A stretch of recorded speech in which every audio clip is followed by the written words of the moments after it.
Hello, today we are going to present the images and symbol analysis in the Da Vinci Code movie. We are going to start off by introducing and presenting the work. Then we will give you a summary of the movie. And then we have 4 sites we would like to talk about: the Vitruvian Man, Madonna of the Rocks, the Louvre Museum, and the Mona Lisa. Now for a brief presentation of this film. The Da Vinci Code is a crime thriller/mystery movie that was released in 2006.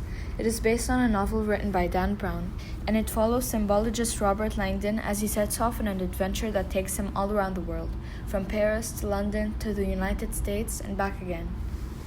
Moving on to a short summary of the film. A murder in Paris's Louvre Museum and cryptic clues in some of Leonardo da Vinci's most famous paintings lead to the discovery of a religious mystery. For 2,000 years, a secret society closely guards information that, should it come to light, could rock the very foundations of Christianity. First, we are going to talk about the Vitruvian Man symbol, which is one of the many symbols used in this movie. The Vitruvian Man is a drawing made by Leonardo da Vinci in about 1490. The drawing is done in pen and ink on paper. It is of a male figure standing in 2 positions that are superimposed.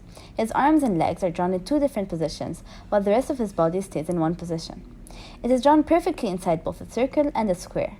The drawing is based on the ideal proportions of a man's body and how it relates to geometry, described by the ancient Roman architect Vitruvius. The name of this drawing is in honor of this architect because it is heavily inspired by his work. A life-size replica of this symbol is seen in the Da Vinci Code movie when Solnier's body is found naked in the Louvre, posed just like the Vitruvian Man, with a cryptic message beside his body. This is the first clue that Professor Langdon receives in the movie that incites him to delve more deeply into other works of Da Vinci, which helps him solve the mystery later on.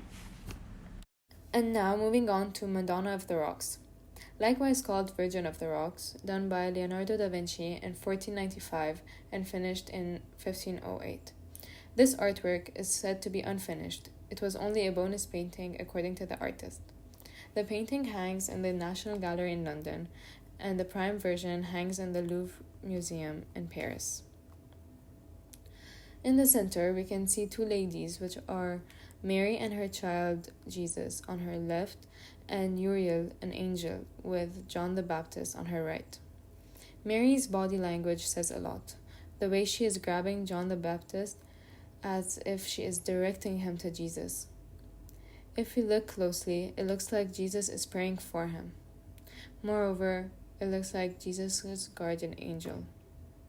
In the foreground, we can see water and flowers, which could represent the purity of Mary and Jesus. Sfumato is the technique that Leonardo da Vinci used for the background.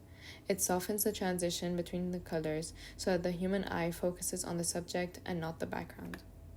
Now, to relate it to the movie, we can see that in the trailer, every artwork made by Leonardo da Vinci has a code, which will remain very mysterious. In fact, every single detail of this masterpiece got me interested in art. I was mesmerized by the technique, the color, the decor, the contrast, etc. The next symbol we will be analyzing is the Louvre Museum. The Louvre Museum is located in Paris, in France, and more precisely on the right bank of the Seine. It was established in 1793, exactly 228 years ago. It is nowadays the world's largest art museum and historic site the world has ever known. Extremely popular for being the home to the artwork Mona Lisa, the Louvre was the most visited art museum in 2020, with approximately 2.7 million visitors that year. We will analyze how it is related to the Da Vinci Code movie we are studying.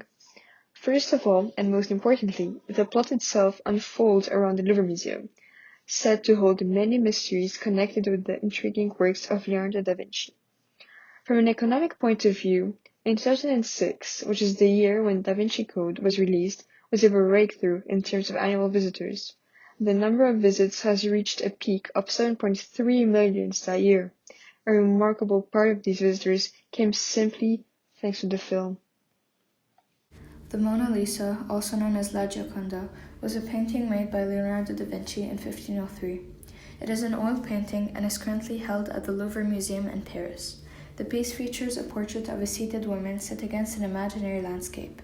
In addition to being one of the most famous works of art, it is also the most valuable. In the movie, Langdon states that the painting is an expression of Da Vinci's belief in the sacred feminine. The conclusion drawn is that Mona Lisa is no particular person, but a cryptic reference to the Egyptian gods Amen and Isis.